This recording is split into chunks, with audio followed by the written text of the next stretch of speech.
దివ్యందు ఒక గొప్ప సంకేతము గోచరించెను. రెండవ పఠనము దర్శన గ్రంథము 11వ అధ్యాయము 19వ వచనము మరియు 12వ అధ్యాయము 1 నుండి 6 వచనముల వరకు మరియు 10వ వచనము. రెండవ పఠనము దర్శన గ్రంథము 11వ అధ్యాయము 19వ వచనము, 12వ అధ్యాయము 1 నుండి 6 వచనములు మరియు 10వ వచనము. దివ్యందలి దేవుని ఆలయము తెరవబడెను. ఆ ఆలయమున ఒప్పందపు పేటికయు కాననయ్యెను.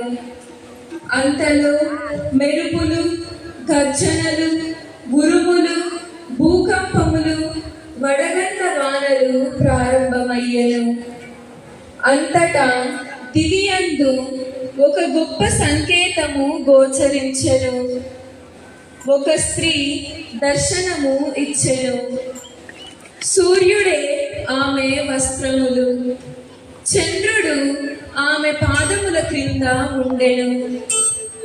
ఆమె శిరముపై 12 నక్షత్రముల గల కిరీటము ఉండెను. ఆమె నిండు శూలాలు, ప్రసవ వేదన వలన ఆమె మూలుగుచుండెను. అప్పుడు దివ్యందు మరి ఒక సంకేతము గోచరించెను. ఒక ఎర్రని గొప్ప సర్పము గోచరించెను. దానికి 7 తలలు, 10 కొమ్ములు ఉండెను. ప్రతి శిరస్సున ఒక కిరీటము ఉండెను. అది తన తోకతో ఆకాశమునందలి తారకలలో 3వ భాగమును చుట్టి భూమిపై పడద్రోసెను. ఆ గర్భవతి ఎదుట ఆ సర్పము నిలిచెను.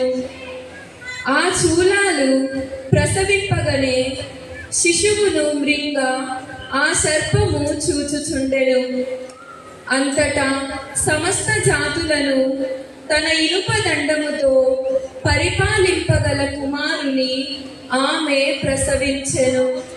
కానీ ఆ బిడ్డ ఆమె చేతుల నుండి లాగివేయబడి దేవుని వద్దకు, ఆయన సింహాసనము వద్దకు తీసుకొని పోబడెను. ఆమె ఎడారికి పారిపోయెను.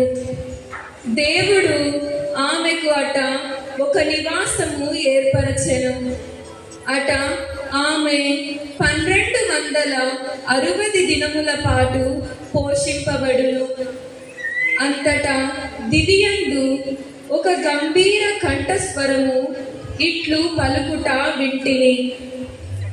ఇప్పుడు దేవుని రక్షణము వచ్చి ఉన్నది. రాజుగా దేవుడు తన శక్తిని ప్రదర్శించెను.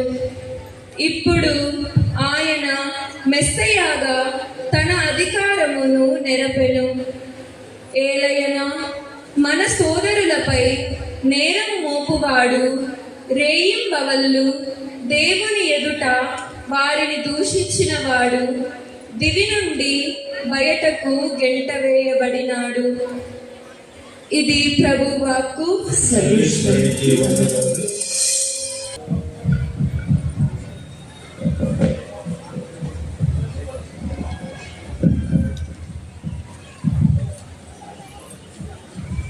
దివ్యందు ఒక గొప్ప సంకేతము గోచరించెను. రెండవ పఠనము దర్శన గ్రంథము 11వ అధ్యాయము 19వ వచనము మరియు 12వ అధ్యాయము 1 నుండి 6 వచనముల వరకు మరియు 10వ వచనము. రెండవ పఠనము దర్శన గ్రంథము 11వ అధ్యాయము 19వ వచనము, 12వ అధ్యాయము 1 నుండి 6 వచనములు మరియు 10వ వచనము. దివ్యందలి దేవుని ఆలయము తెరవబడెను. ఆ ఆలయమున ఒప్పందపు పేటికయు కాననయ్యెను. అంతలో మెరుపులు, గర్జనలు, ఉరుములు, భూకంపములు వడగండ్ల వానలు ప్రారంభమయ్యెను. అంతటా దివియందు ఒక గొప్ప సంకేతము గోచరించెను. ఒక స్త్రీ దర్శనము ఇచ్చెను. సూర్యుడే ఆమె వస్త్రములు, చంద్రుడు ఆమె పాదముల క్రింద ఉండెను. ఆమె శిరముపై 12 నక్షత్రముల గల కిరీటము ఉండెను. ఆమె నిండు శూలాలు, ప్రసవ వేదన వలన ఆమె మూలుగుచుండెను. అప్పుడు దివియందు మరి ఒక సంకేతము గోచరించెను. ఒక ఎర్రని గొప్ప సర్పము గోచరించెను. దానికి 7 తలలు 10 కొమ్ములు ఉండెను. ప్రతి శిరస్సున ఒక కిరీటము ఉండెను. అది తన తోకతో ఆకాశమునందలి తారకలలో 3వ భాగమును చుట్టి భూమిపై పడద్రోసెను. ఆ గర్భవతి ఎదుట ఆ సర్పము నిలిచెను. ఆ చూలాలు ప్రసవింపగనే శిశువును మృంగ ఆ సర్పము చూచుచుండెను. అంతటా సమస్త జాతులను తన ఇనుప దండముతో పరిపాలింపగల కుమారుని ఆమె ప్రసవించెను. కానీ ఆ బిడ్డ ఆమె చేతుల నుండి లాగివేయబడి దేవుని వద్దకు, ఆయన సింహాసనము వద్దకు తీసుకొని పోబడెను. ఆమె ఎడారికి పారిపోయెను. దేవుడు ఆమెకు అట ఒక నివాసము ఏర్పరచెను. అట ఆమె 1260 దినముల పాటు పోషింపబడును.